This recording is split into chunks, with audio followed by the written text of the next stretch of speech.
Alors, bonsoir, le One Eye Club. Et on va faire une discussion entre quatre yeux.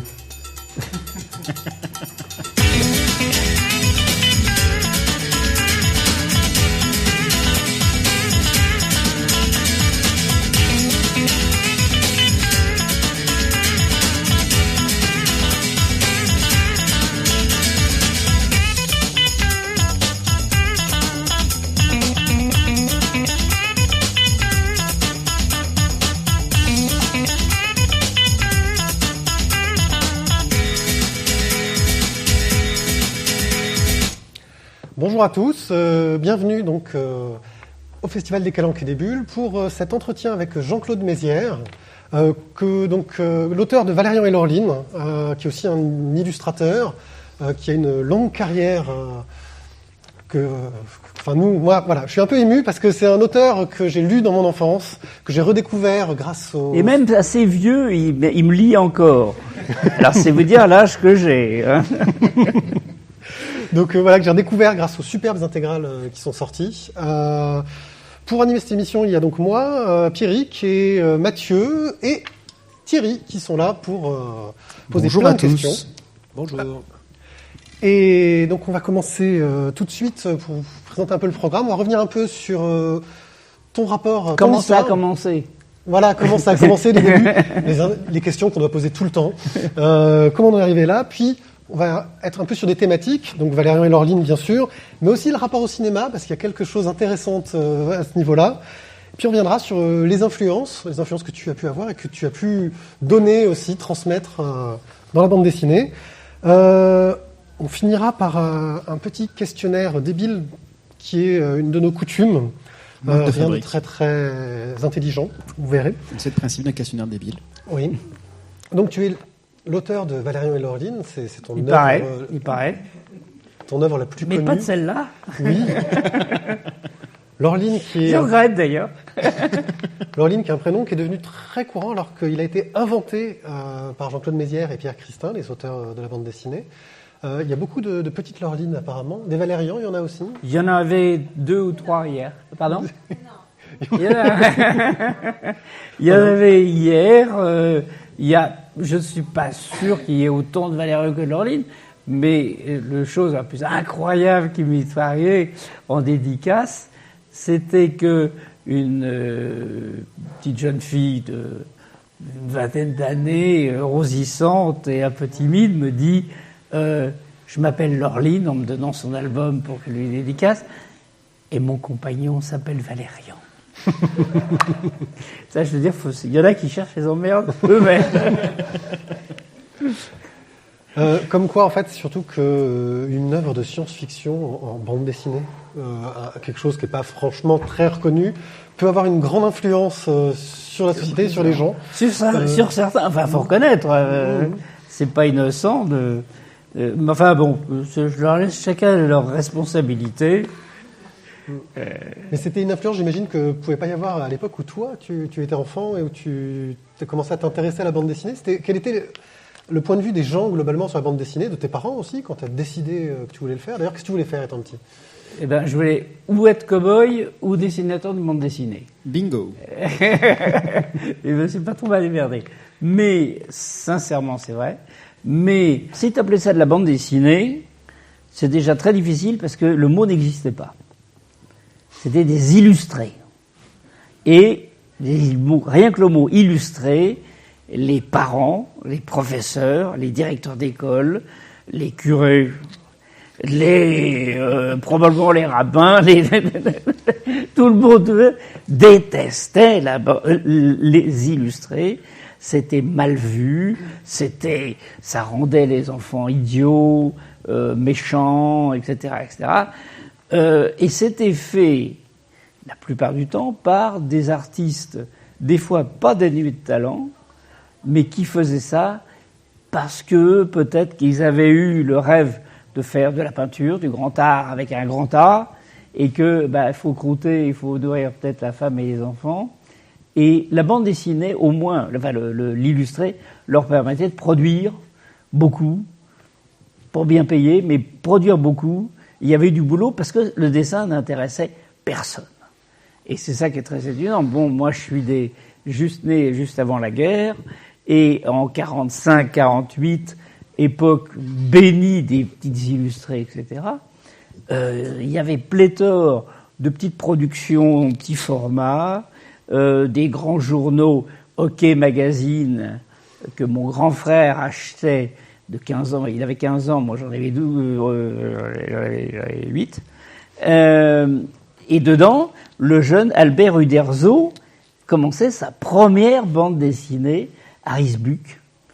Et je connais bien Uderzo, et de temps en temps, pour le blaguer comme ça, je lui dis « Tu veux que je te dessine Harris Buck ?» Parce que je m'en souviens encore, qui était un gros costaud des Batignolles, mais pas Obélix. Il était encore vraiment le grand le culturiste, quoi. Et il y avait déjà l'autre petit qui était avec une moustache. Il y avait l'essence même des Astérix dedans, avec des histoires qui n'étaient pas très très bonnes. Et puis il a évolué très vite, Charlier est venu travailler avec eux, et donc je suivais ça.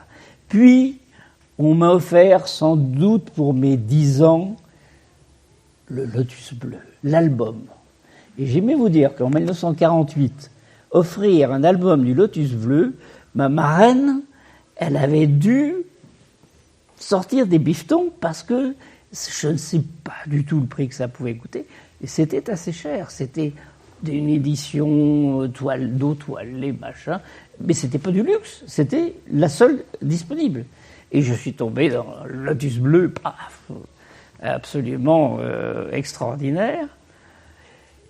Et puis, j'ai commencé à lire les Tintins albums, mais il y en avait seulement 4 ou 5, il y en avait très peu. Ouais, Lotus Bleu, ça. Il y a une grande. En plus, c'était pas chronologique, il y en avait qui manquaient, etc.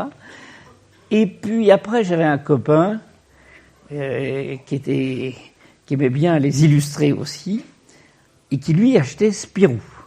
Et c'est lui qui m'a fait découvrir Spirou avec le robot. Et ça, je veux dire que le dessin de Franquin, avec son dynamisme extraordinaire, qu'elle n'avait pas celui d'Hergé. Hein.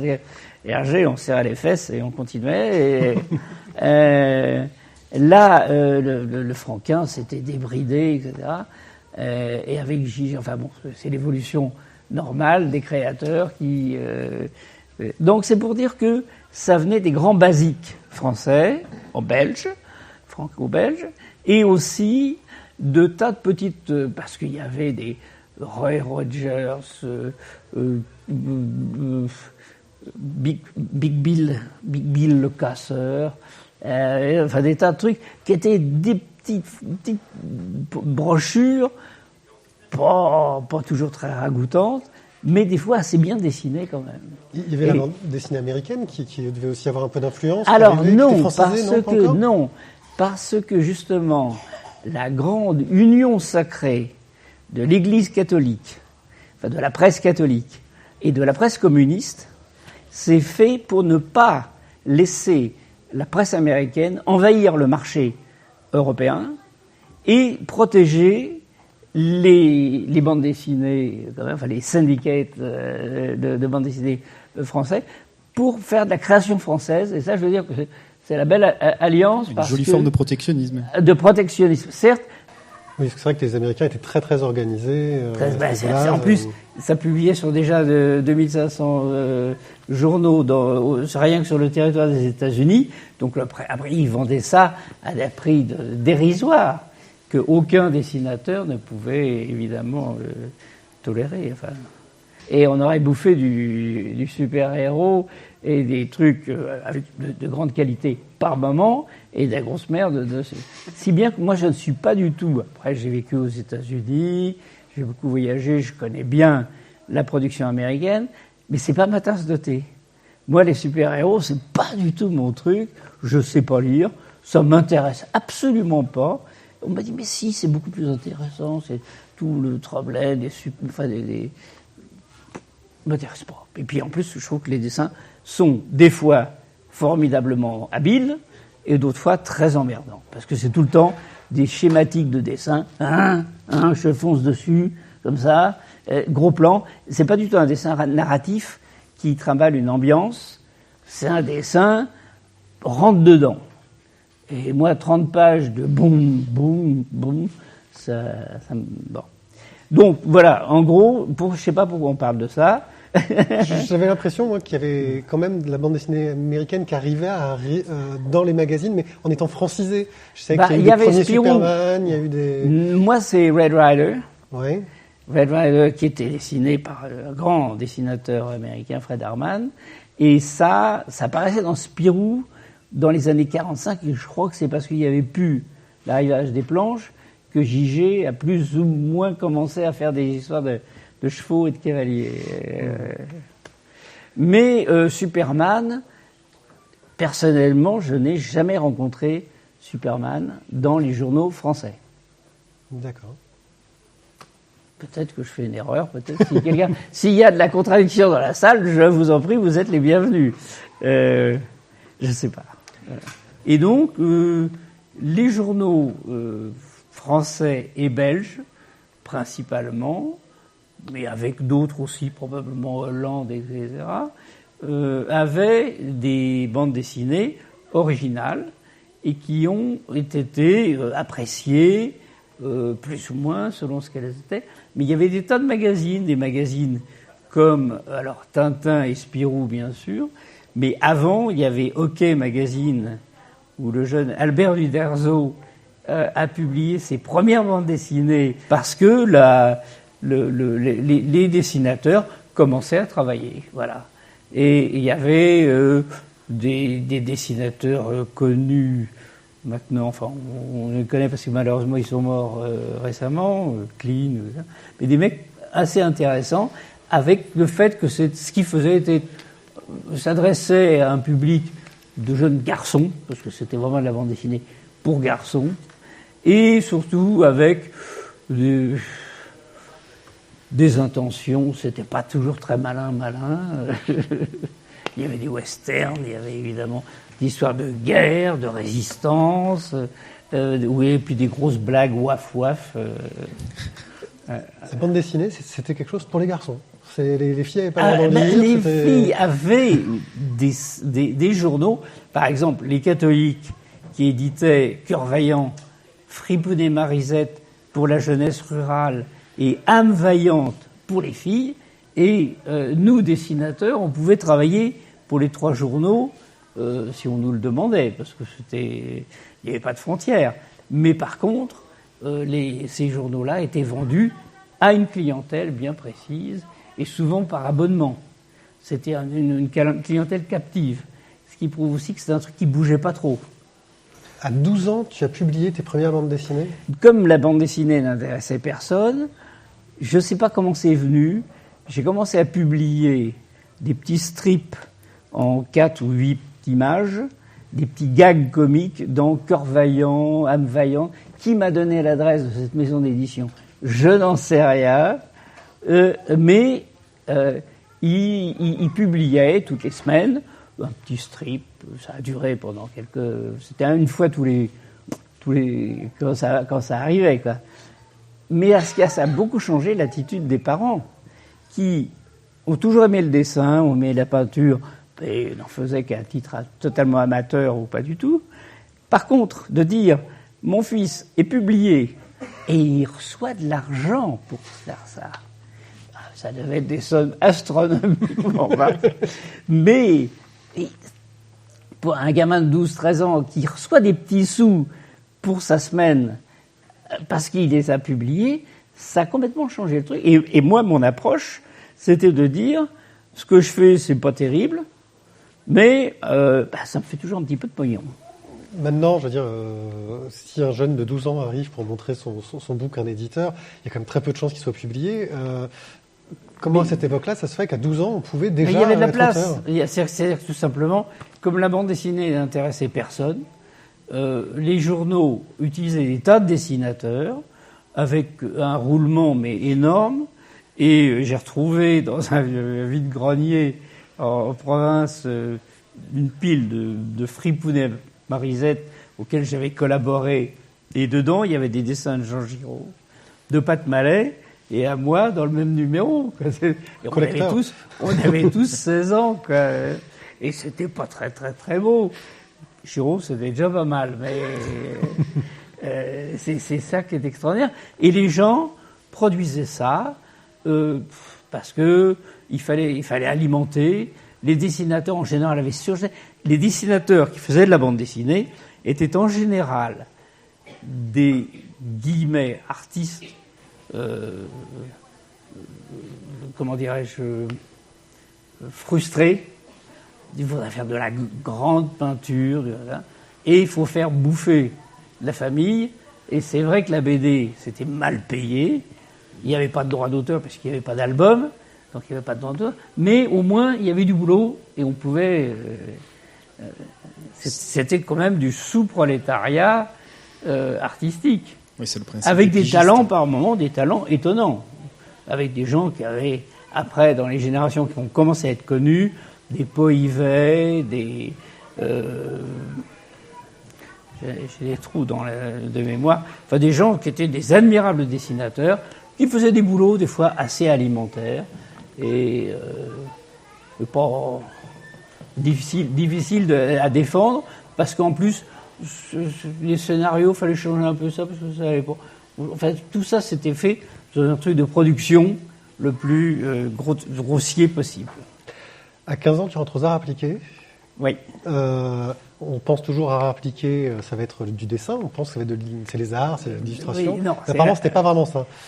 Les arts appliqués à l'industrie et au commerce, école technique à Paris, qui formait des graphistes dans le domaine du dessin de tissu, du dessin de papier peint, c'est passionnant,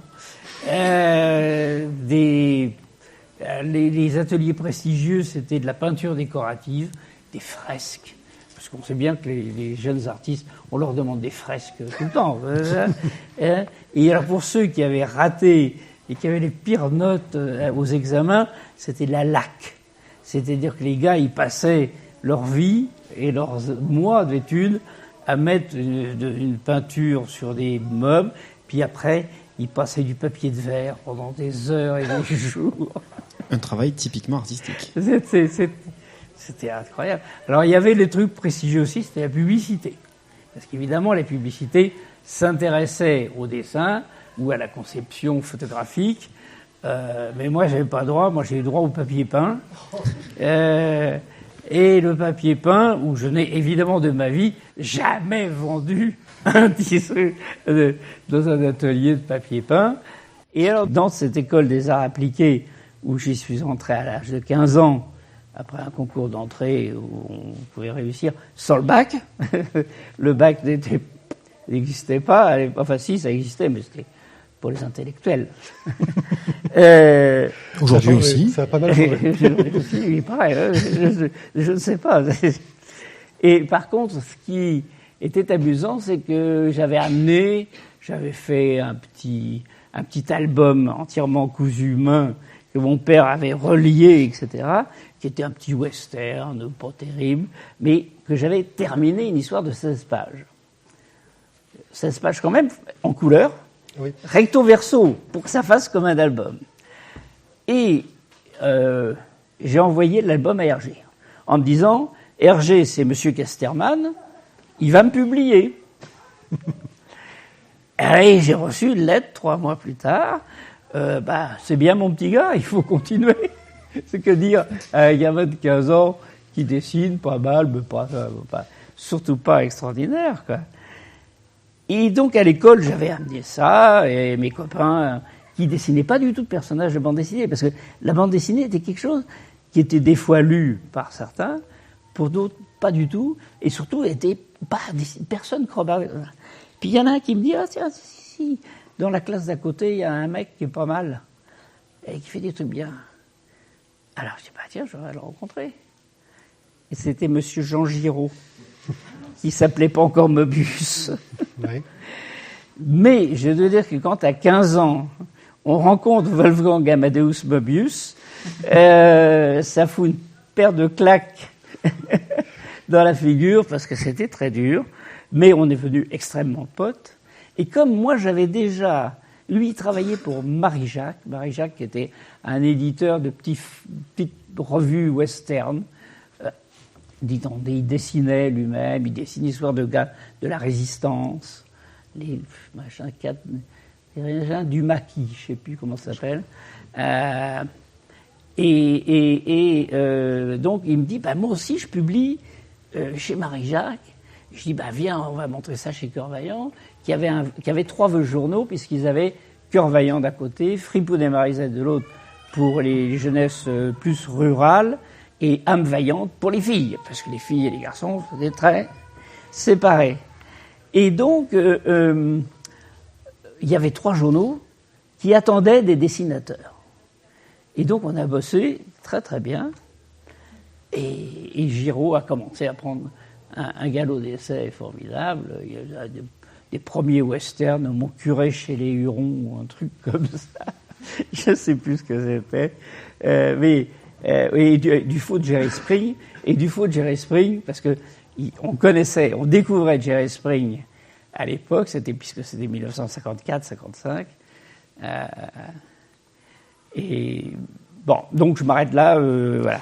Et donc on a commencé à s'épauler l'un l'autre. C'est-à-dire que j'ai un boulot là, viens, hop, j'ai un boulot là, viens, et ça a duré 50 ans. Pierre. C'est là que tu as en partie répondu à la question que j'allais te poser tout à l'heure, justement sur le relationnel que tes parents avaient avec cette envie de travailler dans la bande dessinée. Tu disais que c'était compliqué, que c'était très mal vu, mais d'un autre côté, tu dis aussi que ils étaient contents parce que tu as pu publier quelque chose, on t'a aidé pour relier. Dans cette construction-là, à cette époque où c'était mal vu, comment tu as vécu ce relationnel avec tes parents ? C'était pas conflictuel. Ils t'ont finalement un peu poussé aussi, malgré tout Poussé, peut-être... Oui. Je crois qu'ils étaient contents, ils étaient fiers. Et puis, il y avait le fait que c'était bien pratique. J'habitais chez mes parents, bien sûr. Je pouvais travailler sur un petit bout de table dans un petit coin à Saint-Mandé. Il y avait Giraud qui venait et qui amenait ses dessins. Bon, mes parents voyaient les dessins de Giraud.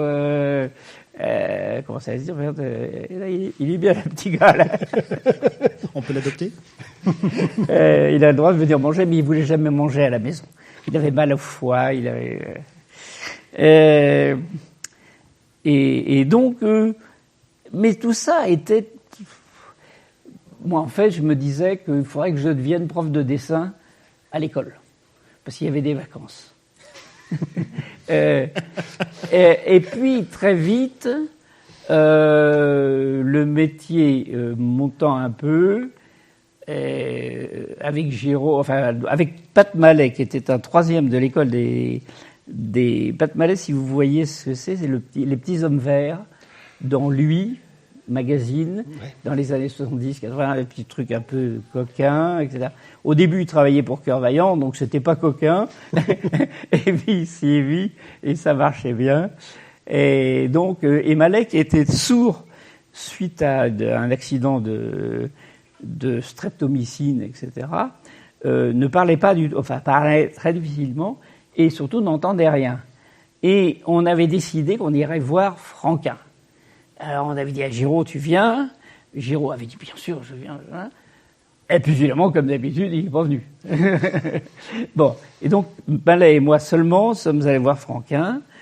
Et Franquin, qui recevait sans doute quelques dessinateurs belges, mais déjà des petits Français qui franchissaient la frontière belge pour venir le voir à Bruxelles, on avait pris le train, c'était quand même toute une aventure, et il était très, très sympa, et puis donc il nous a donné quelques avis constructifs, mais sans plus. Et quand même, et j'ai retrouvé une lettre l'autre jour, une lettre de Franquin justement, où il nous dit « Mais vous savez que tout près de Paris, il y a Joseph Gillin, JG, qui habite à Draveil, dans la banlieue, et ça serait plus pratique que pour aller... » Et d'ailleurs, j'ai dit que j'avais vu les dessins de Giraud, et JG me disait que ça l'intéresserait bien de les voir. Là aussi, eux aussi, il se passait le truc, parce que on n'a fait que de reproduire ce que les autres faisaient, quoi. Et donc, on est allé après, Mallet, Giraud et moi, voir JG à Draveil, Et là, pareil, là, je veux dire que quand Giraud a sorti ses dessins de son carton à dessin, JG s'est beaucoup plus intéressé aux dessins de Giraud qu'aux miens, quoi, qui n'étaient pas. Et bizarrement, là aussi, j'ai retrouvé une lettre l'autre jour de Franquin qui disait JG m'a dit qu'il vous a vu rencontrer tous les trois et qu'il était très intéressé par le travail du Jean Giraud, qu'il ne connaissait pas, mais dont il avait vu ça. Mais et qui voudrait le contacter. Et je me dis, mais comment ça se fait que ça ne s'est pas fait, puisque Giraud, on l'a vu une fois, puis après, il y avait le service militaire.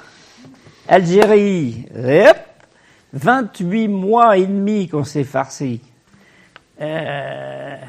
Giraud et moi, on est partis à 3 mois de différence, mais 28 mois et demi. Alors lui a dessiné beaucoup quand il était en Allemagne, moi beaucoup moins, et puis je veux dire que j'étais scié complètement par scié des vaches avec le travail de Giraud qui était éblouissant.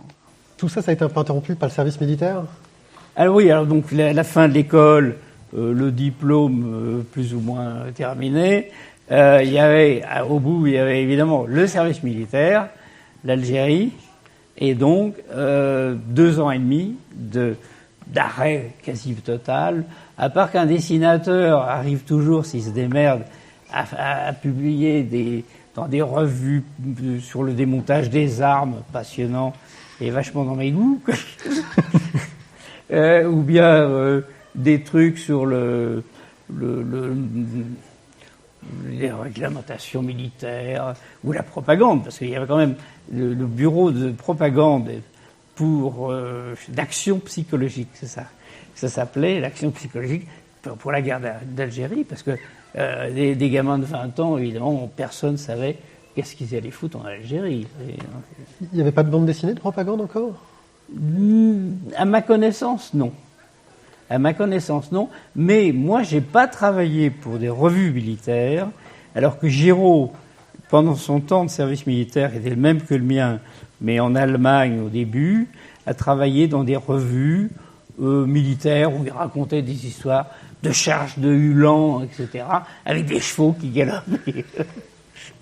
Et ainsi que André Chéret, le dessinateur de Rahan, apparemment, il travaillait dans le même atelier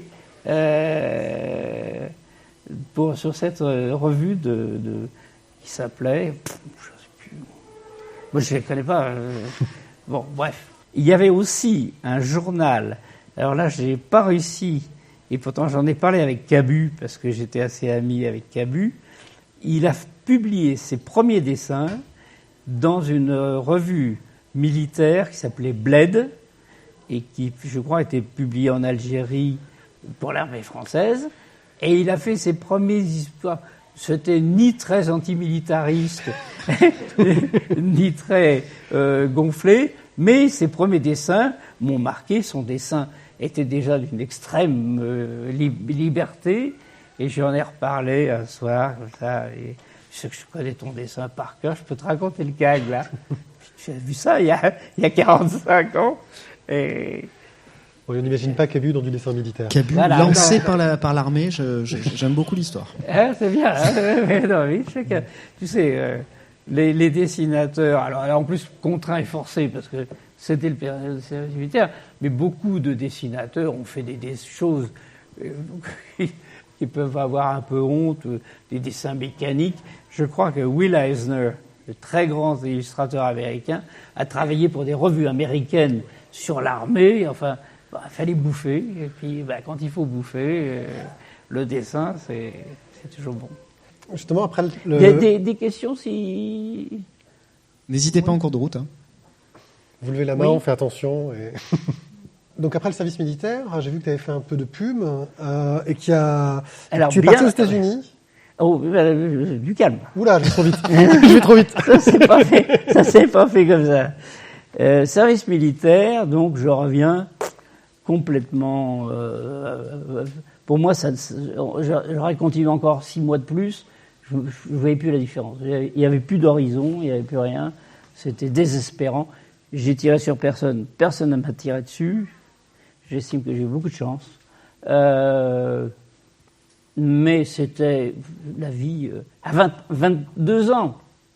22 ans, parce que depuis 19 ans et demi, on attendait. Et puis mon père me dit un jour, tiens, dans le journal, il y a une petite annonce, importante maison d'édition, recherche dessinateur, illustrateur, maquettiste. Je dis, tu devrais aller voir. Oui. Alors je vais voir. C'était à Paris. Hein.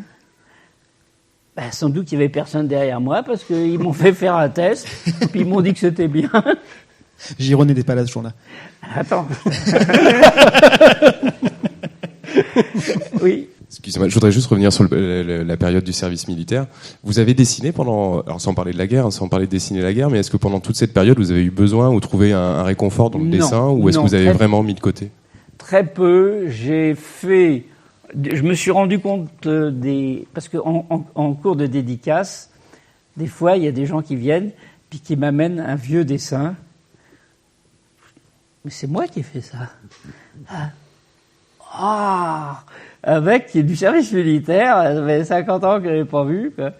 Et ça, donc c'était souvent des croquis pastichés, de petites scénettes idiotes, mais c'était même pas des gags. Donc, mes rapports avec le dessin étaient que la bande dessinée, j'avais pas trouvé mon envie. Je n'avais pas trouvé mon envie, donc finalement ça. Donc tu sors du service militaire, il faut travailler, et là tu te lances dans la publicité?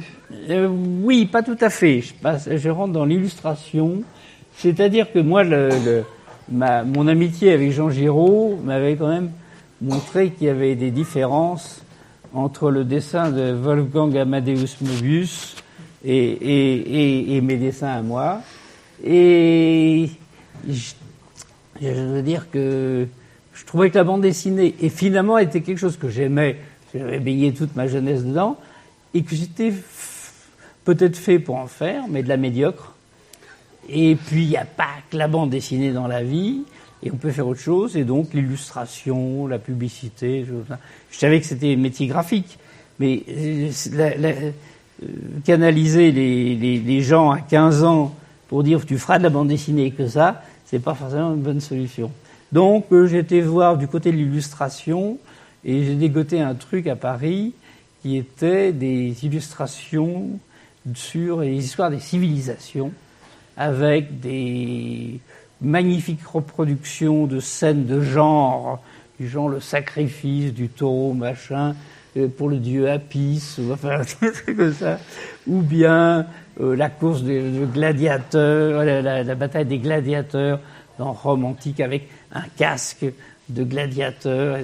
Et le début de ces dessins-là, j'étais maquettiste, et puis j'ai vu qu'ils cherchaient des nouveaux dessinateurs. Et alors j'ai dit, mon petit camarade Giraud, viens voir par ici, il y a du boulot et très bien payé. Et le père Giraud est arrivé à la gouache en montrant ces petits trucs, et tout le monde regardait très fortement les dessins de Giraud, et plus les miens. Mais il a fait un boulot magnifique. Et là aussi, j'ai retrouvé, à part que ce n'était pas signé, ça s'appelle l'encyclopédie historique je sais plus comment ça dit, Histoire des civilisations. Et ce n'était pas signé, c'était le signe du nom des historiens, mais pas des dessinateurs. Et nous n'avons jamais récupéré nos originaux. Cherchez dans vos greniers. On ne savait même pas que c'était possible de récupérer les originaux. On ne savait pas. Bon, alors après ça évidemment, alors, comme toutes les belles entreprises, ça s'est cassé la gueule, parce que c'était ni fait ni à faire, et les bouquins, ils avaient fait 5 volumes. Et donc, lui est parti vers la bande dessinée sérieuse, en travaillant avec J.G., le père de Jerry Spring, bien sûr, et les très beaux dessins qu'il faisait. Et J.G. lui a demandé d'ancrer le premier un des derniers Jerry Spring, La route du Coronado, qui a été le premier album que Giraud a dessiné lui-même. Et quelques mois plus tard, Charlier, qui était très ami avec Gigé, voulait il avait une idée d'un autre western que Jerry Spring, qui était un petit peu simple, propre, trop propre sur lui. Et le personnage de Blueberry arrivait dans le scénario de Charlier, et Gigé lui a dit le petit Giraud là. Et donc Giraud a fait les Blueberry, et moi j'étais complètement hors jeu. Je faisais pas de bande dessinée, je faisais plus d'illustration.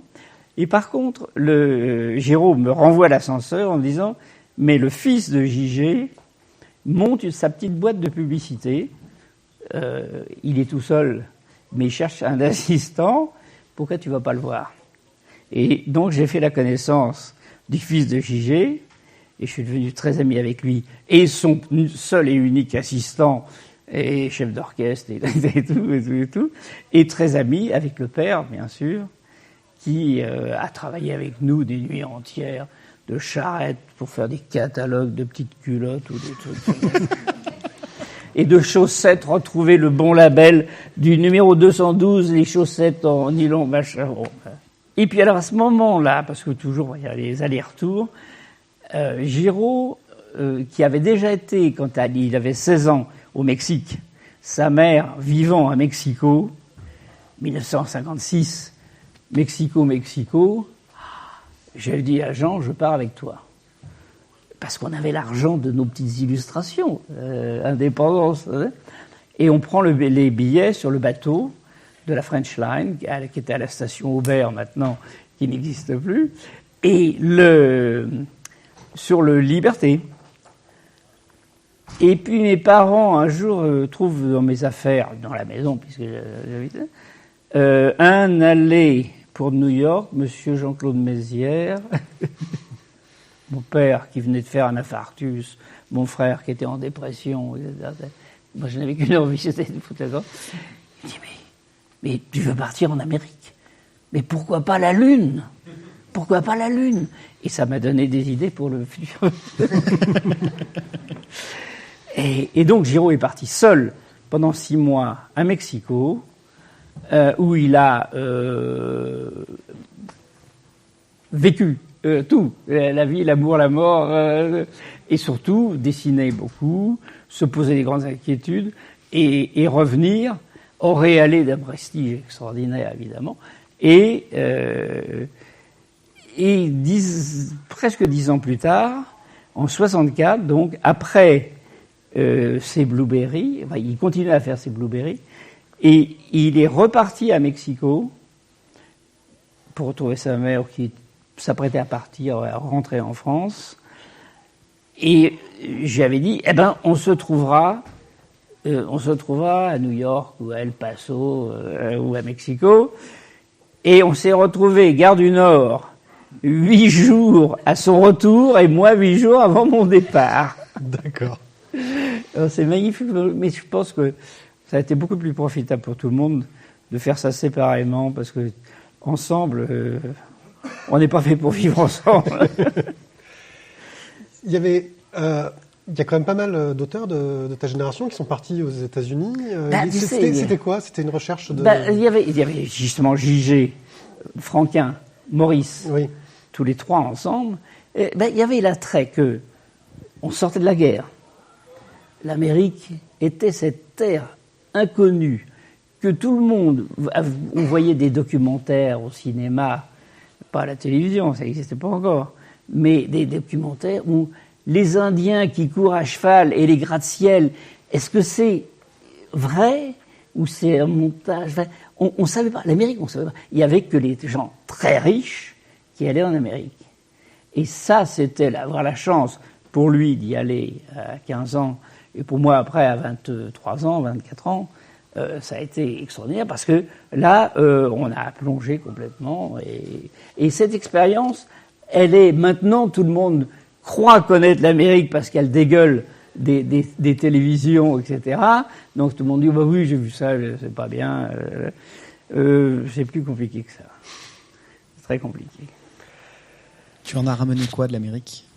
Une femme. J'ai pas dit qui. Ben, j'ai pas dit non plus. Et puis j'y retourne beaucoup. Puisque donc, alors moi j'ai travaillé, mais moi j'ai pas dessiné là-bas. J'ai gardé les vaches à cheval, c'est ce que je voulais faire. Et ça, j'ai fait tout l'ouest des États-Unis en stop pendant. Je suis resté 1 an et demi la première fois, et donc j'avais le temps d'attendre la bonne saison, d'attendre que quelqu'un veuille bien me descendre et passer la nuit au bord dans les fossés à côté de la autoroute pour attendre les voitures du matin. Mais j'ai vécu des aventures extraordinaires. Et je suis allé, la dernière fois, c'était pour mes 70 ans, dans le même ranch, parce que je suis devenu le plus vieux cow-boy du ranch, mais aussi un ami de 50 ans. J'ai même fait venir mes ranchers de Utah en Aveyron, chez mes voisins, à la ferme de mes voisins, pour qu'ils voient les éleveurs français. Ça, c'est grave rigolo. Donc tout ça, c'est des rencontres, des connexions, des sympathies.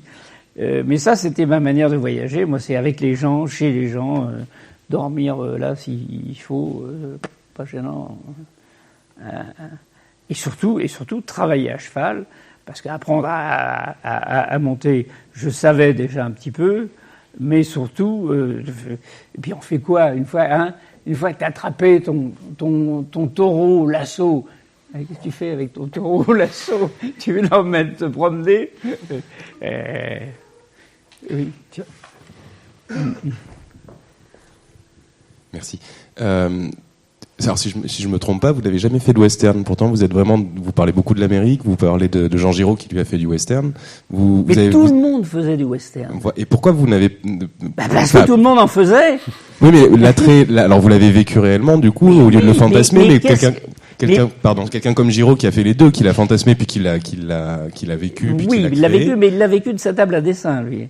Alors que moi, je sais effectivement exactement ce que c'est que le métier de cow-boy. Et c'est des heures et des heures et des heures à pousser du bétail dans la montagne, la pluie, l'orage. J'ai fait un reportage dans Tintin, dans Pilote.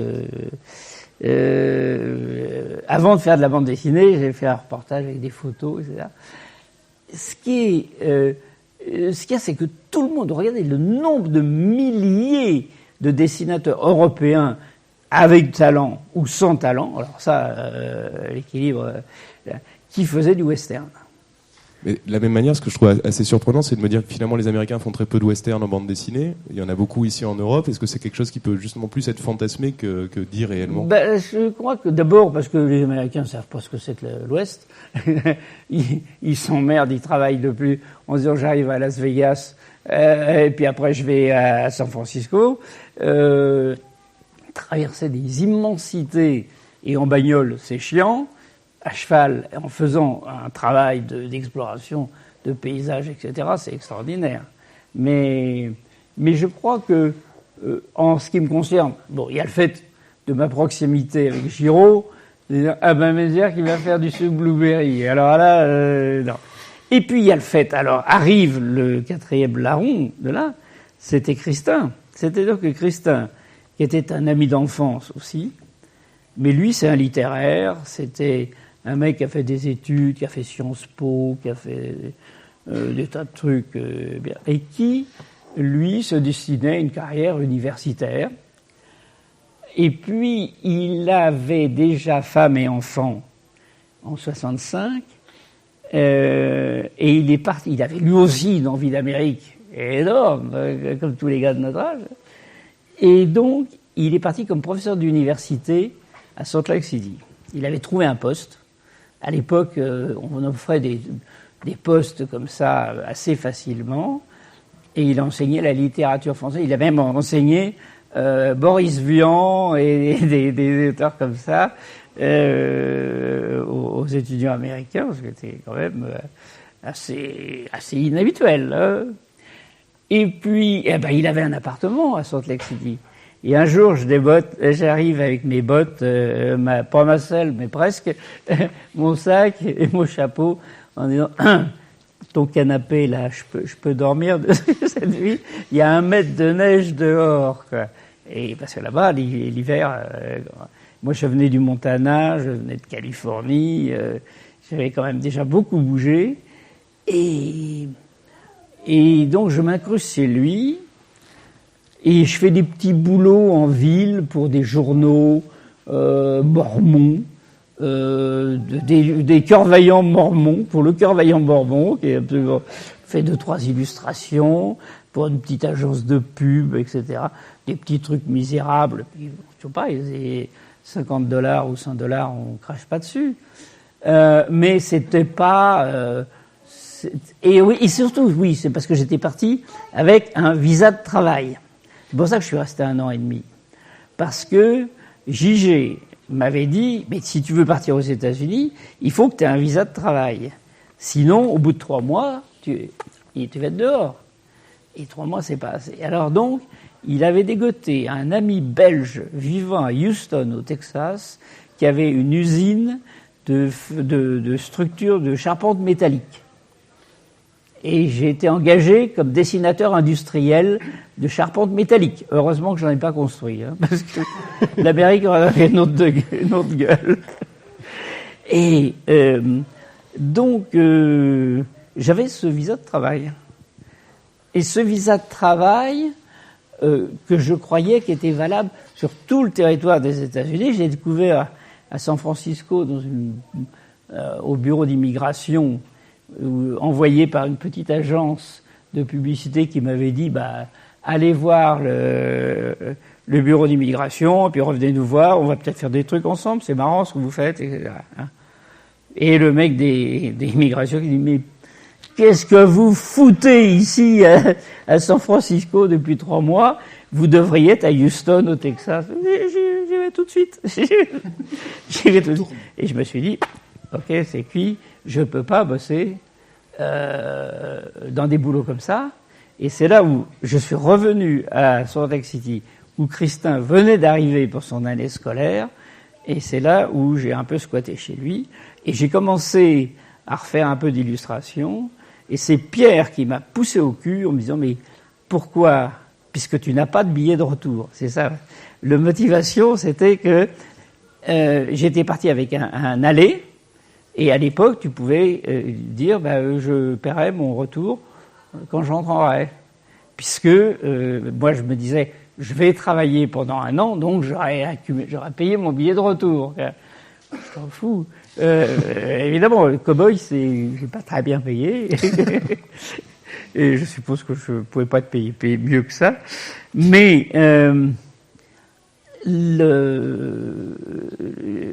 Pierre me dit, pourquoi tu fais pas de reprendre des petites histoires courtes de 6 pages dans Pilote, puisque c'est toutes les semaines, il y a un trou de 6 pages à remplir par des dessinateurs connus, qui veulent faire quelque chose de différent, qui veulent expérimenter, d'avoir un terreau d'expérimentation, ou simplement pour un jeune, de se dire, ça va être la première fois que je vais me voir imprimé dans Pilote. Si ça vous plaît bien, vous pourrez le lire. Si ça vous plaît pas, vous tournez la page, vous avez Astérix ou Lucky Luke à côté, quoi.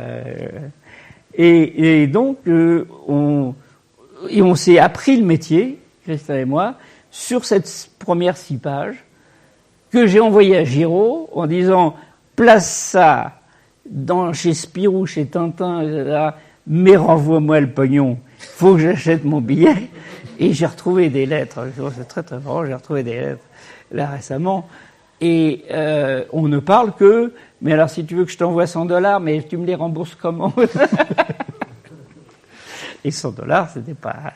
C'est moins glamour que l'amour dollar. Hein. Non, mais c'est très marrant. Mais donc, avec les 2 histoires de 6 pages qu'on a fait, Christin et moi, non seulement on s'est appris le métier de travailler ensemble, puisque lui n'avait jamais écrit un scénario de BD avant, et évidemment, rentrant à Paris, j'étais à Pilote, que je découvrais, et j'étais voir M. Goscinny, qui m'avait publié sans me connaître.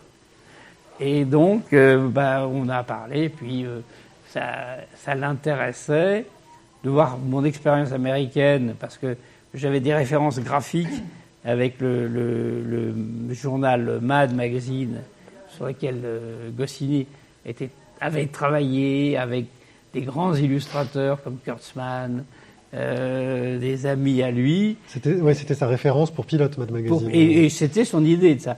Et en fait, moi j'ai fait du Mad parce que c'était ma lecture aussi, alors que j'ignorais complètement quelles étaient les références de Pilote. Et donc il a vu qu'il y avait un petit esprit commun qui arrivait. Et on a fait les premières 2-3 histoires. J'ai travaillé sur des scénarios de Fred, parce que Fred, à l'époque, grand illustrateur de Philémon et de tas d'autres choses, mais travaillait surtout dans Pilote, avec le fait que son graphisme était un peu rustique, un peu dur. Et à l'époque, comme Reiser, qui a travaillé dans le moment, Goscinny était un peu réticent à publier des pages de Fred ou de Reiser, et il les faisait, je dirais, redessiner par des dessinateurs moyens, comme moi, enfin des débutants, qui n'avaient pas un ego trop fort, en disant je ne veux pas dessiner du Souffrane. Enfin, c'était complètement stérile, c'était vraiment pas bien. Et tout ça, ça m'a permis de dire ça va pas. Travailler sur des dessins, des histoires prédessinées par Fred, je ne suis pas un recopieur. Et c'est là qu'avec Christin, on a dit il faut qu'on fasse quelque chose. Et ce quelque chose, qu'est-ce qu'on va faire? Du western? Non, du western, il y en avait quatre déjà dans Pilote, non, ça suffit. Bon. Et là, on va faire une histoire. On adorait les romans de science-fiction. C'était dans les années 50, toute une certaine jeunesse délirait sur les romans fantastiques, des trucs d'Asimov, des trucs de Jack Vance, de choses comme ça, qui étaient des romans vraiment assez étonnants, et surtout qui étaient un réservoir d'images à faire. Évidemment, elles n'étaient pas dessinées. Et des ambiances. Hein. Et on a fait notre premier Valérian, où, pris de panique, j'ai dit à Pierre, première page, première case, Christin, il n'a pas peur, lui. Hein. Galaxity, capitale de l'Empire galactique terrien, grande image. Vas-y, Coco. Mon Dieu. C'est ce que je peux pas aller chercher dehors, il n'y a pas... C'est ce que je voulais vous demander, en fait, c'est par rapport à tout ce que vous avez inventé en science-fiction, vous n'avez absolument pas de formation scientifique ou quoi que ce soit, tout ça. Non, surtout pas. Parce que c'est rien de pire. Tout ce que vous inventez, tous les paradoxes que vous avez ensuite inventés tiennent à la route à peu près scientifiquement autant que Barjavel, je veux dire. Non, moi j'en sais rien, parce que je relis peu mes histoires, mais c'est surtout le fait que si on raconte une histoire scientifique, entre la Terre et la Lune, on a mis 4 jours. Pour aller dans d'autres planètes, il faudrait 3 mois. Il faudrait combien de pages pour raconter le voyage qui n'avance pas? Alors que nous, on appuie le saut spatio-temporel, c'est la recette. C'est là, des fois je le mets là, des fois je le mets là. Mais après, on appuie dessus, image suivante, on est arrivé. C'était pas un peu risqué, justement, de faire un genre qui était peu représenté Alors au début, je me souviens que Charlier m'avait dit, tu veux appeler ça Valérian, agent spatio-temporel? C'est pas un peu compliqué pour les lecteurs de Pilote? Et pourquoi pas agent spatial? Je dis, non, ça va pas. Parce que justement, il est spatial et temporel. Alors. Et c'est tout ce qu'il avait fait comme remarque. Mais nous, on savait pas où on allait. Et c'est quand même dans cet album-là, qui est le 1, où il y a la première histoire qui se passe au Moyen-Âge, la deuxième qui se passe dans un futur très proche de l'époque où je l'ai dessiné, puisque je l'ai dessiné en 68, et c'est censé se passer dans le New York des années 1986, donc en futur de 20 ans pour nous. On ne pensait pas du tout qu'on allait faire encore de la science-fiction, encore du Valérian, 50 ans après, quoi. mais donc le New York sous les eaux, etc., qui a quand même provoqué un petit choc chez les lecteurs de l'époque, enfin les jeunes lecteurs de l'époque, parce qu'ils n'avaient jamais vu des images comme ça. Et évidemment, personne n'avait dessiné ça. Et puis le troisième, l'Empire des 1000 planètes, tatatang, qui, là, c'est carrément un début de film d'aventure spatio-temporelle. On va dire ça comme ça. Le troisième est sorti en quelle année, justement, par rapport à Star Wars, ensemble, mais, on a quand même entre 5 et 7 ans d'avance sur Star Wars. C'est-à-dire que l'Empire des 1000 planètes est paru dans le journal pilote d'abord, parce que, attention, c'était toujours pour le journal, 1969. Et M. Dargaud nous disant, on va faire un album de vos histoires en 1970. La Cité des eaux mouvantes a été éditée en album en 1970, et donc l'Empire des 1000 planètes a été, je crois, imprimé en album en 71. Quand toi tu es revenu en France, Christin t'a rejoint pour Valérian, ou il était déjà revenu entre-temps? Il était déjà revenu, et lui était directeur de l'IUT de journalisme de Bordeaux, donc section journalisme, et il faisait des allers-retours entre Paris et Bordeaux. Il n'y avait pas le TGV, et ça lui faisait 4 heures de train, donc il avait le temps d'écrire le scénario du prochain Valérian tranquillement dans son wagon, et d'amener des scénarios frais de temps en temps. Et donc on était séparés et ensemble, on se voyait beaucoup, mais pas tout le temps. Et les premières histoires, on partait complètement à l'aveuglette, New York envahi par les eaux. C'est excitant. Donc tout ça, tu l'as fait à pilote. C'était donc. C'était pour le journal. C'était pour le journal. Donc c'était par combien de planches à chaque fois? C'était deux planches par semaine, avec le fait que justement, on partait avec de l'avance, évidemment. Tous les dessinateurs ont parlé de ça. Être en avance, c'est très facile au début, et à la fin de l'histoire, on va se faire grignoter, on va se faire attraper, et c'est la course à l'échalote. Ce qui permet aussi de ne pas avoir des attitudes d'artistes qui se posent des problèmes en disant voilà, ça c'est pas bien, je vais le recommencer comme ça. J'ai 3 heures encore avant de livrer les planches à l'imprimerie, trois cases, une heure par case, allez hop, il faut que ça sorte. Et je veux dire aussi que le côté technicien qui assure, c'est très important aussi, alors que le nombre justement de jeunes créateurs qui se disent c'est pas bien, mais bien sûr que c'est pas bien, et il faut trouver une solution pour que ça passe à peu près, et puis le reste, ça sera la prochaine planche qui sera bien. Jamais eu de regret là-dessus, à te dire zut, celle-là, si j'avais eu un peu plus de temps, j'aurais fait autrement? Mais ce n'est que ça. Ce n'est que ça, les regrets. Quand un dessinateur qui regarde ce qu'il a imprimé et qui dit oh que c'est bien ce que je fais, il arrête tout de suite. Il arrête tout de suite. Au contraire, c'est le truc de dire putain, mais comment j'ai pu laisser passer ça? Oui, j'ai laissé passer parce que j'ai pas su gérer le problème. Et là-dessus, il y a avec un plus de maîtrise, d'intelligence, de réflexion, on se dit, je me laisserais pas prendre les pieds dans ce plat-là. Je trouve qu'on se peut faire avoir, on peut se faire avoir un peu plus tard. Tu avais une influence sur les scénarios de Pierre Christin? Oui et non. C'est-à-dire que oui, parce que pris de panique quand il me dit Galaxy City, page 1, je dis mais attends, bouge pas, moi je peux pas partir comme ça, je sais pas où on va, et c'est là où j'ai suggéré qu'on fasse un saut dans le passé pour faire du quasiment Johan et Pierre-Louis. C'est presque ça, sauf que c'était teinté de fantastique, encore plus, mais moi je savais pas où j'allais. Chaque page, je découvrais ce que je pouvais faire.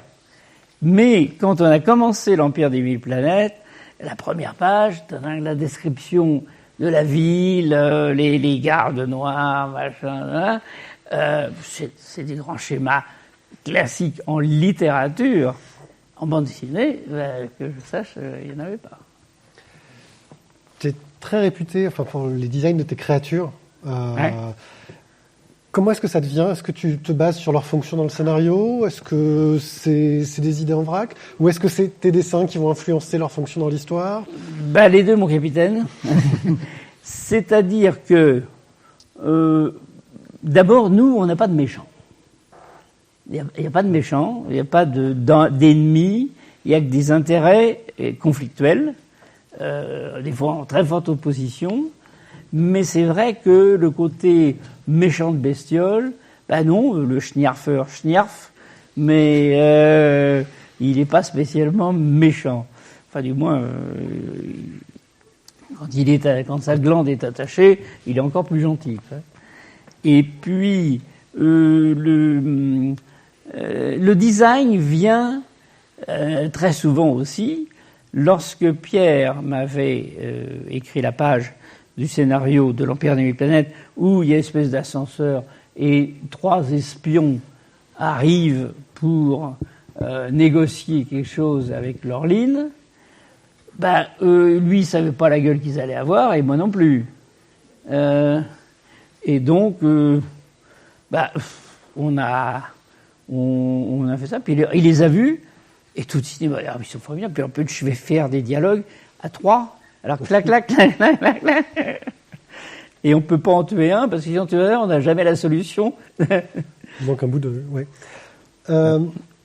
Pierrick, si je peux. Ouais, vas-y. Moi, un autre quelque chose dans le design, justement, qui m'a fortement surpris, vous êtes pareil, le premier, je pense, à le faire, c'est le design des bulles. Je ne sais pas, comment avez-vous pensé à faire des bulles différentes qui s'appliquent à chaque... Je l'ai fait parce que pour moi, c'est une idée évidente. C'était juste évident pour vous. C'était évident, sauf que je me suis rendu compte que c'est chiant. Parce que à chaque fois, je reconstruis puis ça prend trop de place par moment. Et donc, tu cherches les... Oui. Parce que c'était juste pour préciser... Mais non, c'est l'ambassadeur.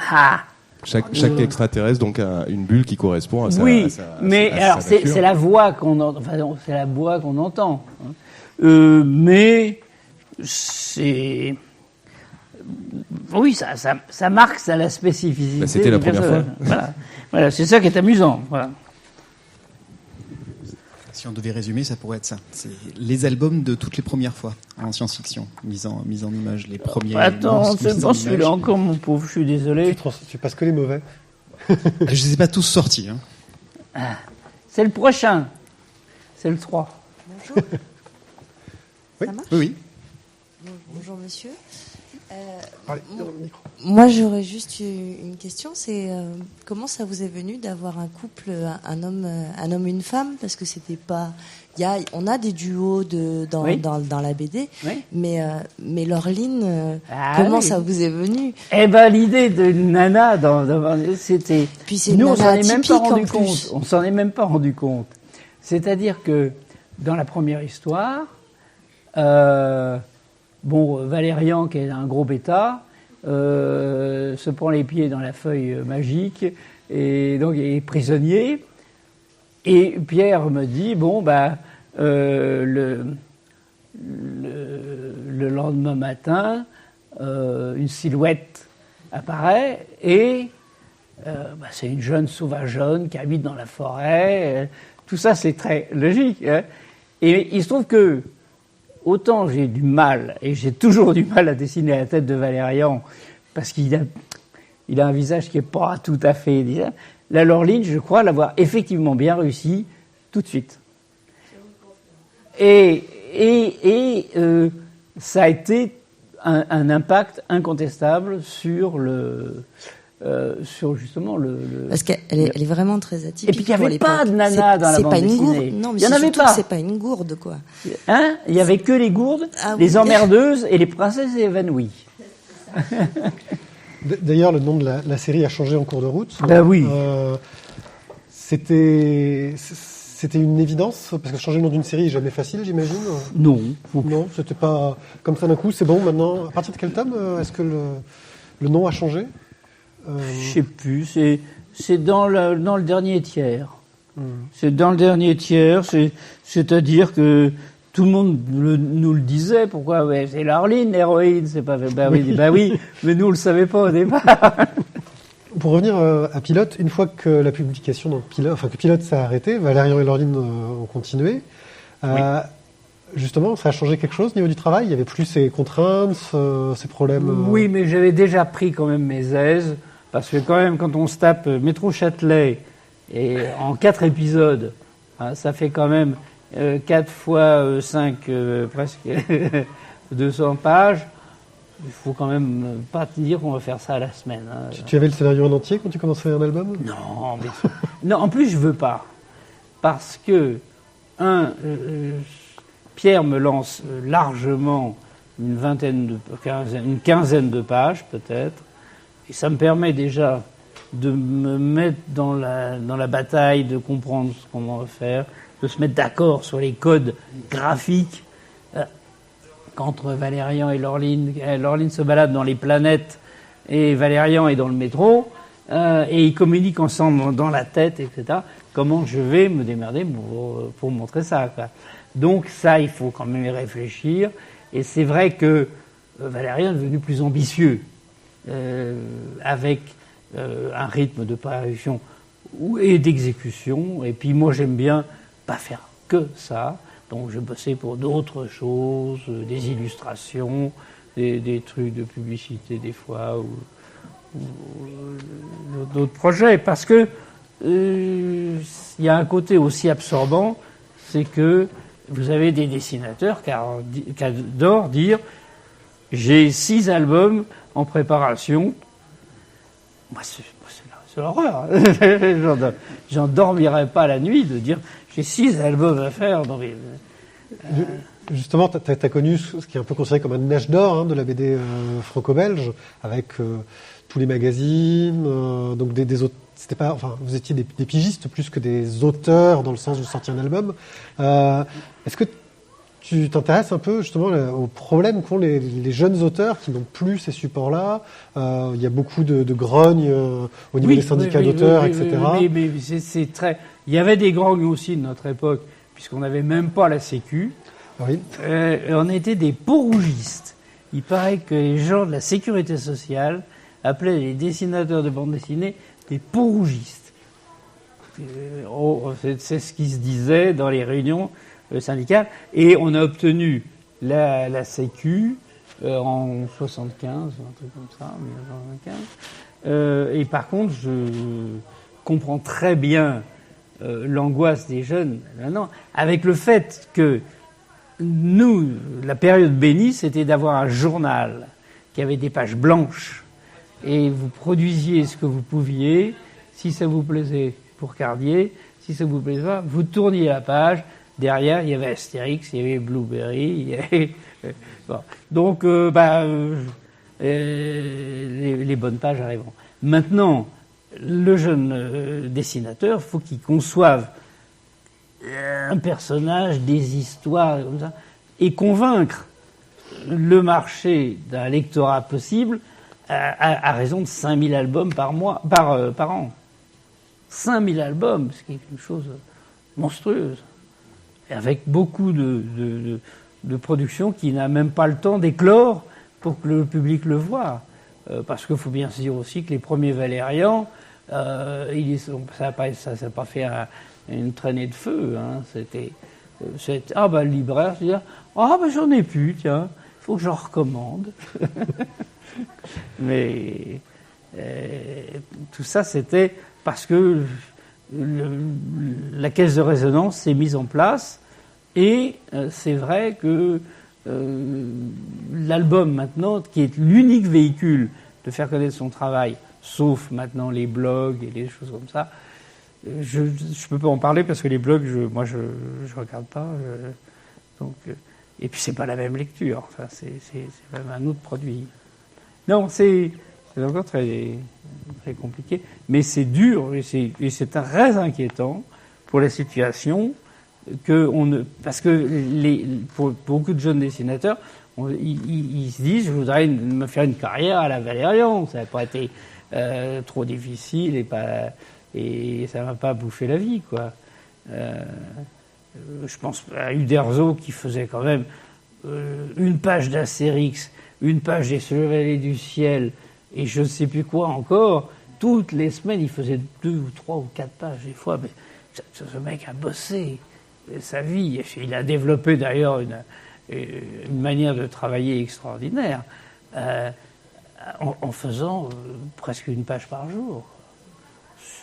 Ce qui était possible avec un dessin très simple, mais quand on voit le dessin et le niveau de sophistication de certains de ces dessins, c'est étonnant.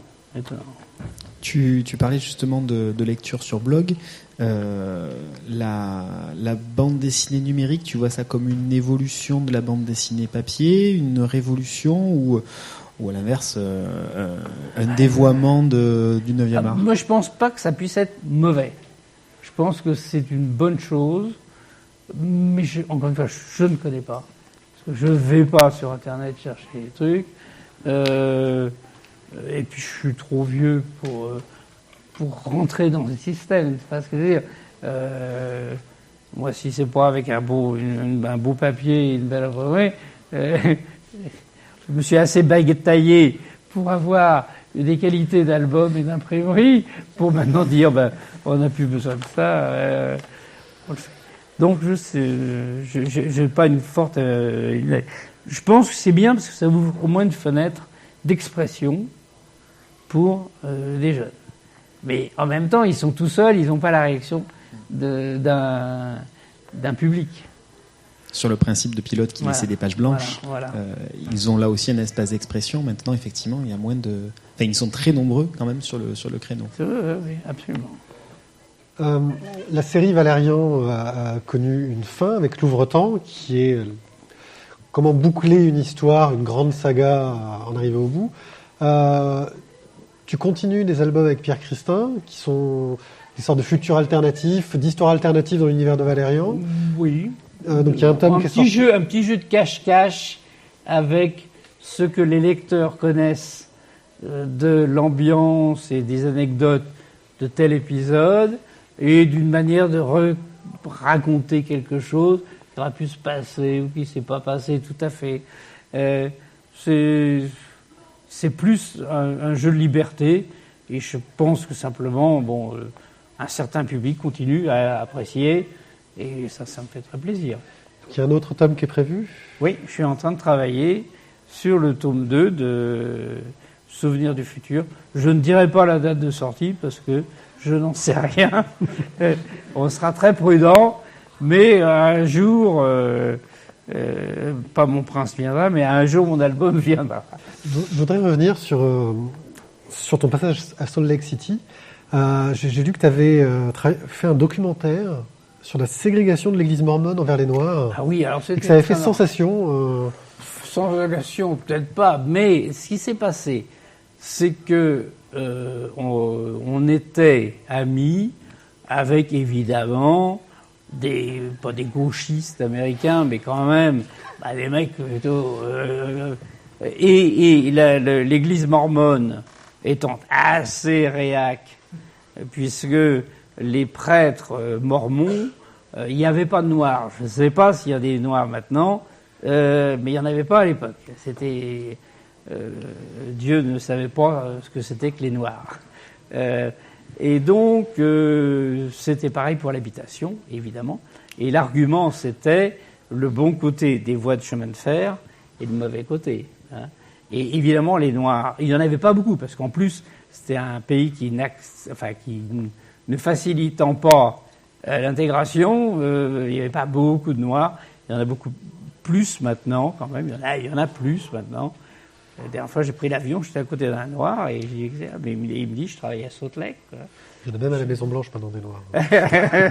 Et ça, c'était avant. C'était juste avant. Et donc, oui, j'avais une caméra de 16 mm qu'on m'avait prêtée. Et en parlant avec ses copains, on me dit, mais il y a le fond de la NAACP, c'est-à-dire le mouvement pour l'avancement des gens de couleur. On pourrait leur demander un petit peu de pognon pour payer de la pellicule Et Christin d'un côté, moi à la caméra, on a lancé une idée avec ses copains gauchistes de faire une espèce d'enquête sur pourquoi il y a des gens qui peuvent être logés ici et d'autres pas là. Et c'était une chaîne locale, de la télévision locale, qui finalement, après avoir pas mal remanié notre film, l'a édité. Et j'ai encore retrouvé une grosse boîte avec une bobine de 16 mm de ce film, qui n'a pas laissé trace dans l'histoire de l'avancement des gens de couleur, mais enfin, on a fait notre petite part. Cette expérience cinématographique, ça t'a pas donné envie de poursuivre un petit peu non, parce que c'était du documentaire. Et puis en plus, on tournait dans des conditions misérables, et les envies de cinéma, c'est en les dessinant que je les ai. C'est-à-dire que j'ai toujours été un passionné de cinéma et de réalisation. Avec le fait qu'à l'époque, les décors, c'était des toiles peintes, des choses comme ça. C'était un peu primaire, mais ça avait de l'allure des fois c'était réussi, d'autres fois pas. Et c'était un goût pour le cinéma qu'on avait absolument, mais ce n'est qu'en développant Valérian que c'est arrivé de plus en plus. Est-ce que vous avez des questions dans le public ? Oui. Monsieur Mézières, bonjour. Enchanté. Comment avez-vous été contacté par Monsieur Besson pour le 5e élément ? C'est une très belle reconnaissance pour vous, quand même. Oui, oui. Alors, je ne sais pas si vous avez vu dans le tome 1 de l'intégrale, je ne sais pas s'il y en a... Non, malheureusement, on l'a pas ramené aujourd'hui. Bon, j'ai présenté un petit comparatif, d'ailleurs, qui m'a été présenté par des journalistes, des images qui étaient ressemblances entre des images de Valérian, dessinées des fois 10 ans avant le tournage du film, et des inspirations très proches de mes dessins pour les films de Star Wars. Donc j'en avais vu, on m'en a montré d'autres, et puis ça n'a pas été que George Lucas, puisque d'autres films ont un petit peu regardé.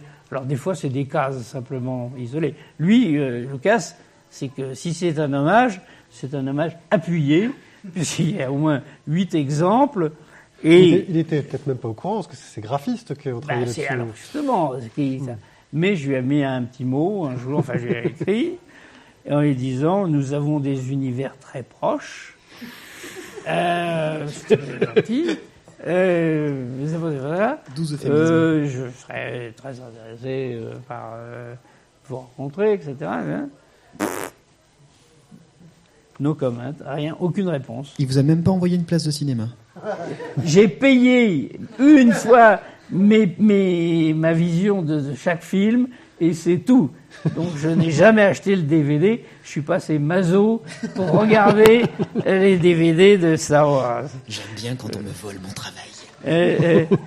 Et puis un jour, j'étais en train de travailler sur le début des Cercles du pouvoir, donc album numéro 15 de Valérian ou comme ça, avec le taxi volant de Strax. Et un coup de téléphone et Luc Besson qui me dit « Je pense que les Américains t'ont assez pillé. Moi, je t'engage et je te paye pour travailler sur mon projet de film qui s'appelle Zaltman Bleros, qui est un film, nous étions toute fin 91, début 92. Et je dis, on va en parler de ça. Alors là, on peut en discuter. Et il me donne à lire le scénario du film, Zaltman Bleros, où il n'y a pas de taxi volant, et que le héros, qui ne s'appelait même pas Bruce Willis à l'époque, travaillait dans une usine de fusées, et il prenait le métro pour aller bosser le matin dans les banlieues. Donc tout ça, c'était très confus, mais c'était un vrai scénario. Et puis, on se met d'accord et je travaille sur 100 jours, un contrat de 100 jours pour travailler dans les studios d'animation, qui sont les studios de Gaumont à la République, et où c'est un ensemble de dessinateurs qui travaillent tous ensemble, avec Möbius qui travaillait un peu, et des jeunes qui après ont continué dans le domaine du cinéma ou pas, ou de l'illustration ou de la BD, et chacun travaillant sur des morceaux de séquences que le chef décorateur Dan Weil choisissait en disant tiens, tu veux étudier moi c'était ce qui me plaisait, les grandes vues de New York, des trucs comme ça, et toc, je torche mes petits croquis, c'était des trucs entièrement jetés au feutre. On a sorti l'album, je ne sais pas s'il y en a pas là aussi, où on voit les dessins qui sont très librement inspirés. Mais quand Besson venait le soir nous voir et qu'on avait accroché les dessins au mur, il faisait son marché, il regardait en disant « ça, je le prends, j'aime beaucoup. Ça, non, je le prends pas parce que c'est pas que le dessin est bien ou pas bien, c'est simplement que ça convient pas, c'est pas comme ça que j'imagine. Et pour les personnages aussi, les costumes, la diva, etc. Et puis alors un jour, dans mes petites recherches de villes, etc., avec des gratte-ciel qui descendent très très très très très très bas et qui montent très très haut, puis entre les espaces, j'avais mis des petits taxis volants, des petites bagnoles qui se baladaient, qui n'avaient donc rien à faire avec son scénario, mais ils sont marrants tes trucs. Oh, essaye-moi un gros taxi et puis une voiture de police.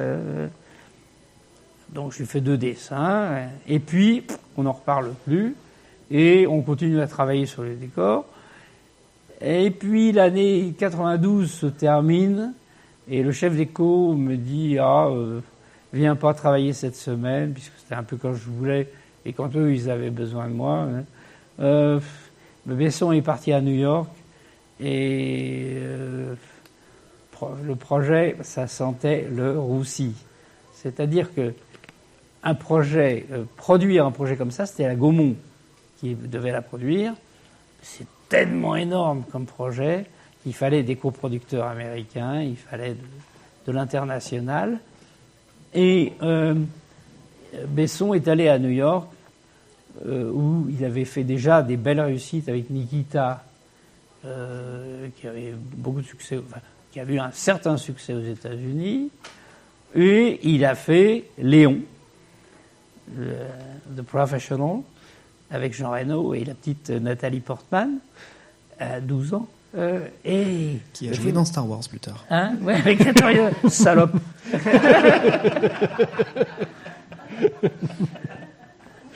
et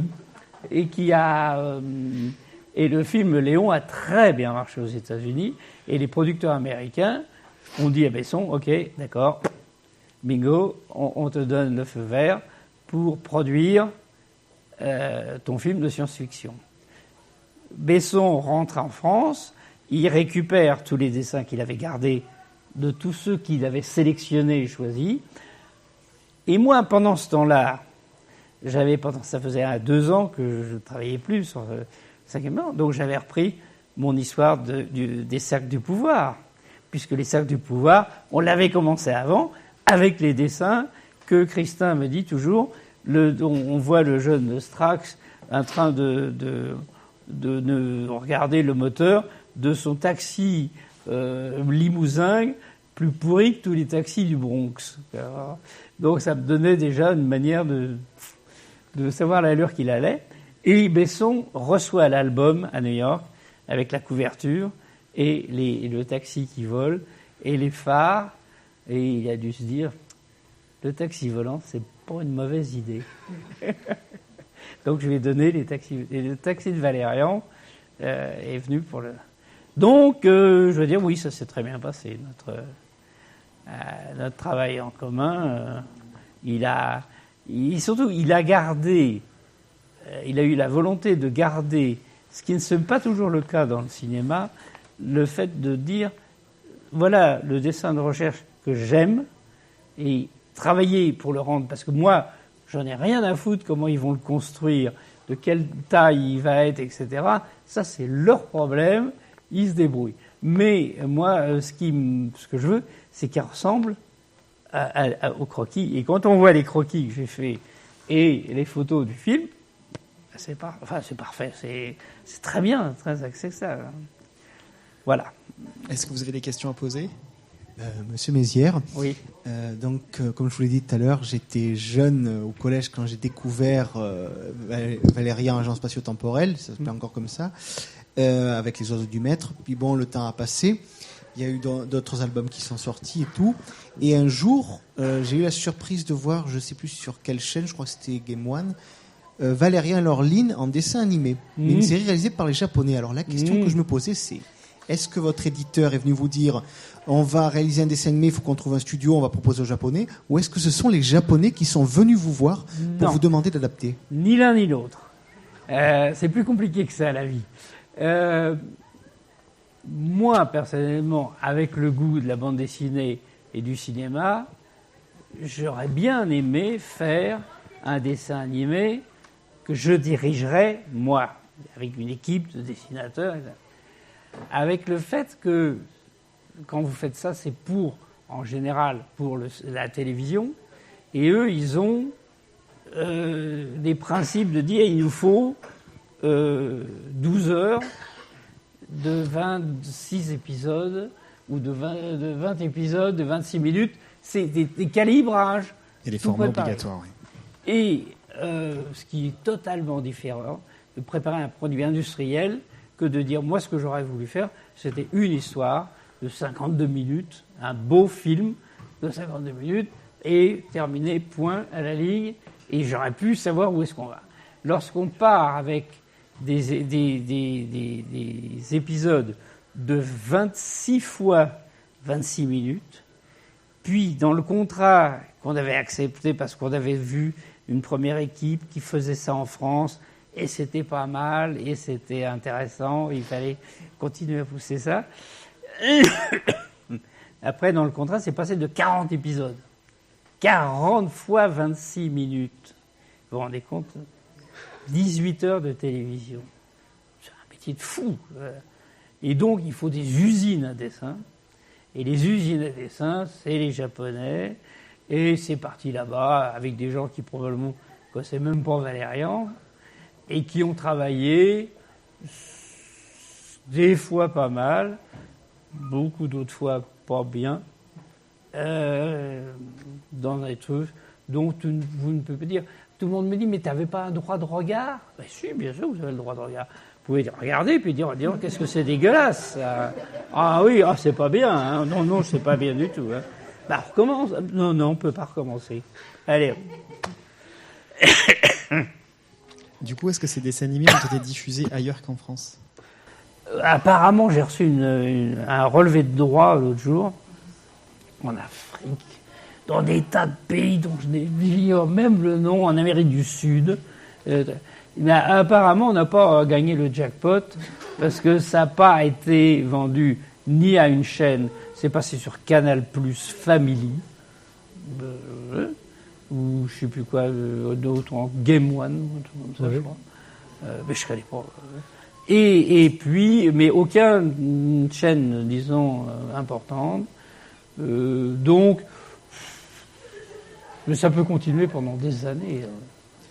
Est-ce que ça a ouvert, du coup, d'autres pays à la bande dessinée, Valérian et Laureline ? Alors, je ne peux pas dire autrement que d'autres pays, non, mais des gens, oui.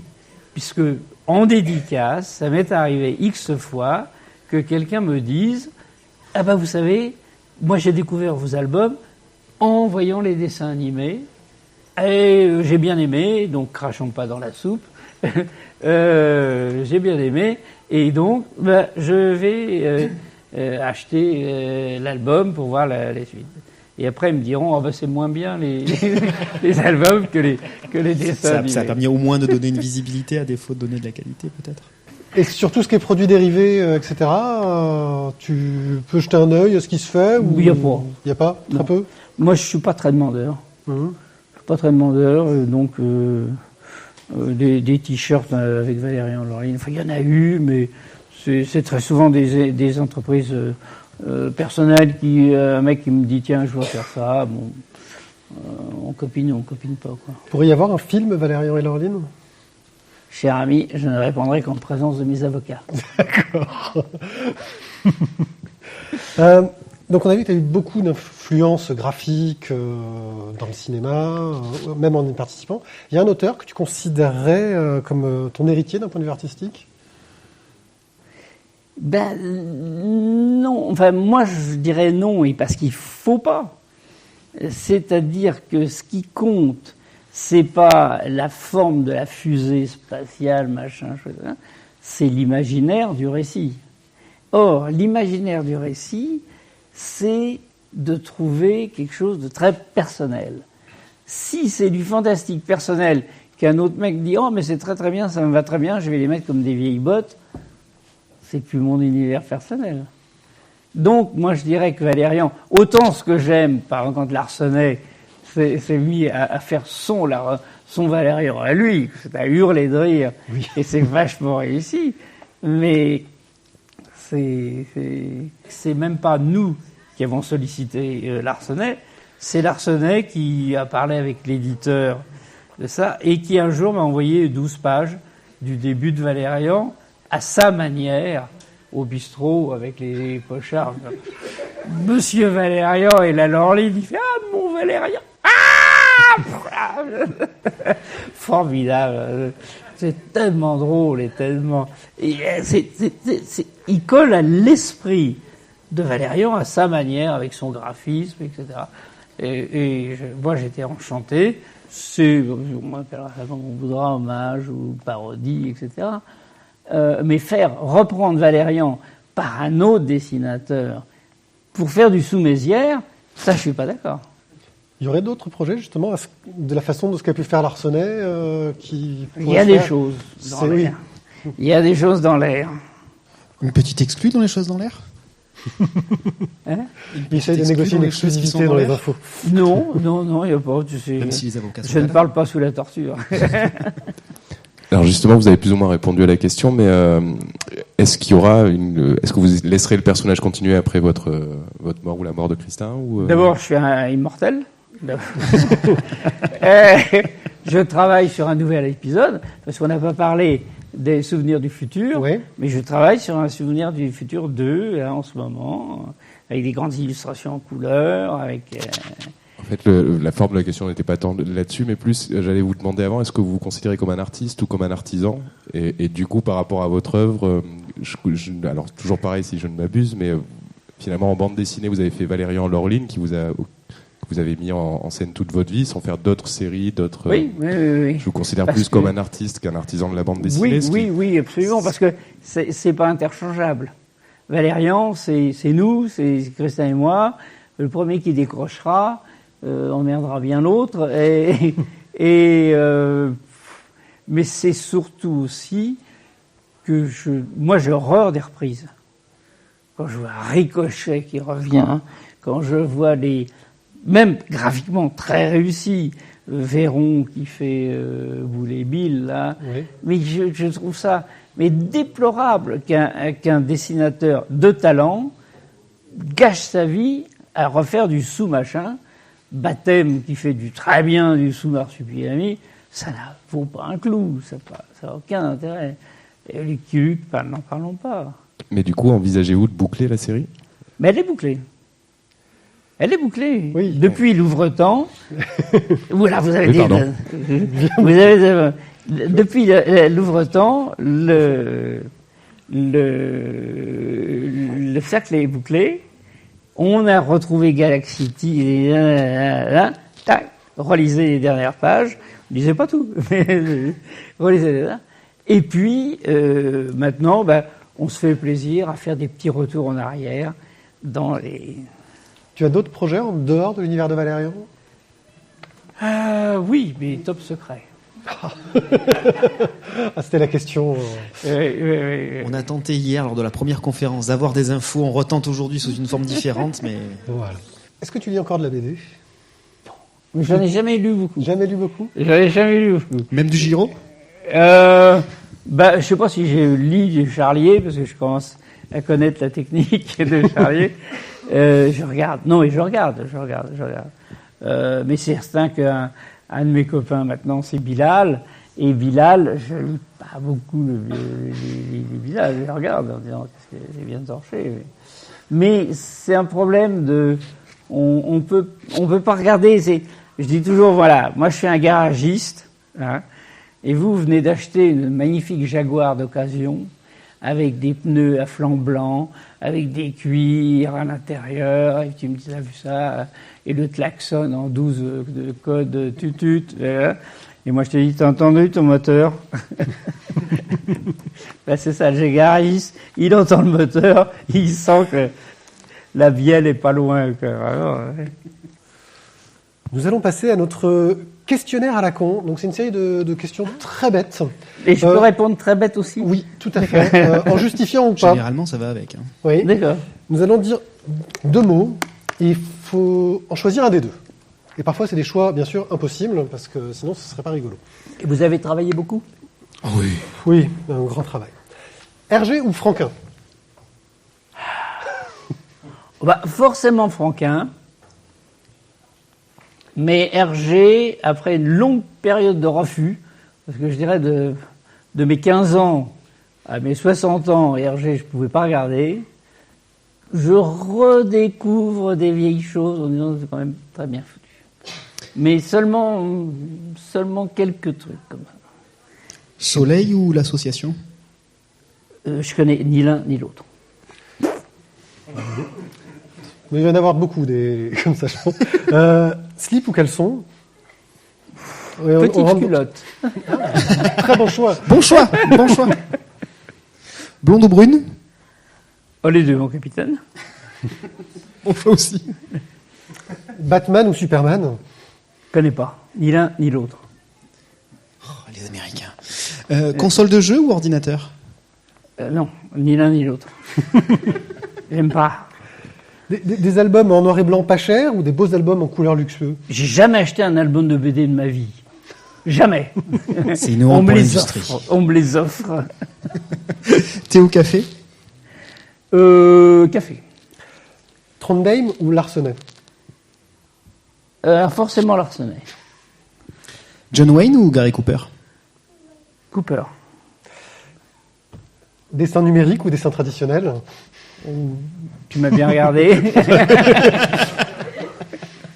Bon, question locale, bière ou pastis? Ni l'un ni l'autre beaucoup. Histoire unitaire ou série interminable? Un bon produit. Court ou long, mais bien. The Who ou Led Zepp? Je connais pas. Ni les Who, ni Led Zeppelin. Non, je suis trop vieux, mon vieux. J'avais 50 ans quand les gars sont sortis. Enfin, presque. 2 chevaux ou DS? Les bagnoles m'intéressent pas. C'est une caisse qui roule, et ce qu'il faut, c'est qu'elle roule. Le reste, et j'ai pas de voiture à Paris. Voilà, je crois qu'on va éliminer les autres qui voilà, vont qui pas coller vraiment. C'est ça. Merci beaucoup d'avoir accepté cet entretien. C'était un grand plaisir pour nous. J'espère que ça... J'espère que ça s'est bien passé, quoi. On a passé un très très bon moment. Un très très bon moment. Merci pour toutes ces informations et anecdotes. Voilà, on était vraiment dans le bain. C'était très agréable. Merci beaucoup. Alors maintenant, c'est le moment où on fait notre pub. Donc, cette émission sera mise en ligne sur notre site lavoidesbulles.fr. Vous pouvez vous abonner au podcast sur iTunes ou avec une application sur votre smartphone. Il y en a plein qui existent. N'hésitez pas à laisser des commentaires également. Voilà, pour nous dire si vous avez apprécié ça. À tous ceux qui nous écoutent dans le futur et qui écoutent l'émission, on espère que ça vous aura plu. Encore un grand merci, Monsieur Mézières. Et puis, merci aussi. On espère très bientôt vous relire. C'est bien cliché. Merci.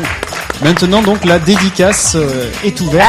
Après une petite pause, je suppose. Je me sens malade. Je me sens pas inspiré.